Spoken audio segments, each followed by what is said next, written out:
بات جو ہے وہ علی صاحب کی طرف جو ہے وہ لے جاتا ہوں. Ali sahab, very shortly last question to you کہ اگر یہ سالسی فیل ہو جاتی ہے, ڈو یو تھنک کہ یہ باقی جو پاز ہیں, obviously United States is one of the biggest stake holders جو دوحہ معاہدے کا سگنیٹری ہے, do you think that in کی انٹرونشن ہو سکتی؟ دیکھیں, صدر ٹرمپ نے اس کا مینشن تو کیا ہے, اور میں سمجھتا ہوں پاکستان کو دنیا کے کوئی بھی جو ذمہ دار ملک اور ریاست ہے جو کہ افغان حکومت کو قائل کر سکے کہ وہ ایک ذمہ دار ریاست کی طرح بیہیو کرے, ہمیں اس انیشیٹو یا کوشش کو ویلکم کرنا چاہیے. لیکن حقیقت میں ہمیں یہی دیکھنا ہے کہ اس کا کیا انسینٹیو ان کو دیا جا سکتا ہے. پاکستان نے چین کے ساتھ مل کے جو سب سے بڑا ان کو انسینٹیو دیا ہے وہ سی پیک کو ایکسٹینڈ کرنے کا کی آفر ہے, اور یہ ایک بہت ٹینجیبل انسینٹیو ہے جس کے ذریعے سے افغانستان جو ہے ترقی خوشحالی کی طرف جا سکتا ہے اور ریکور کر سکتا ہے انسٹیبلٹی اور ٹیررزم سے. تو میں یہ سمجھتا ہوں کہ صدر ٹرمپ کے پاس دو ایسے لیوریجز ہیں جو کہ ابھی تک امریکہ نے استعمال نہیں کیے ہیں. ایک تو یہ کہ آپ جانتے ہیں کہ $7 ارب سے زیادہ ان کے فروزن فنڈز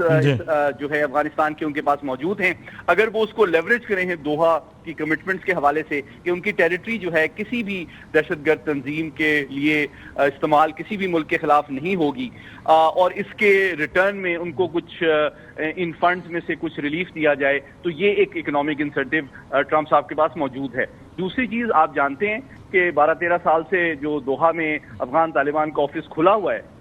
بہت اکثر دنیا تو ان کو تسلیم نہیں کرتی ہے, لیکن بہرحال ان کی انٹرنیشنل کنیکٹیوٹی اور لیجیٹیمیسی یا رابطوں کا وہ ذریعہ ہے. تو اگر یہ آفس بھی, ظاہری بات ہے کہ امریکہ کی آشیرواد اور اجازت سے ہی کھلا ہوا ہے, تو یہ بھی ایک لیوریج ان کے پاس موجود ہے کہ اگر افغان طالبان کو یہ احساس عالمی طاقتیں اور علاقائی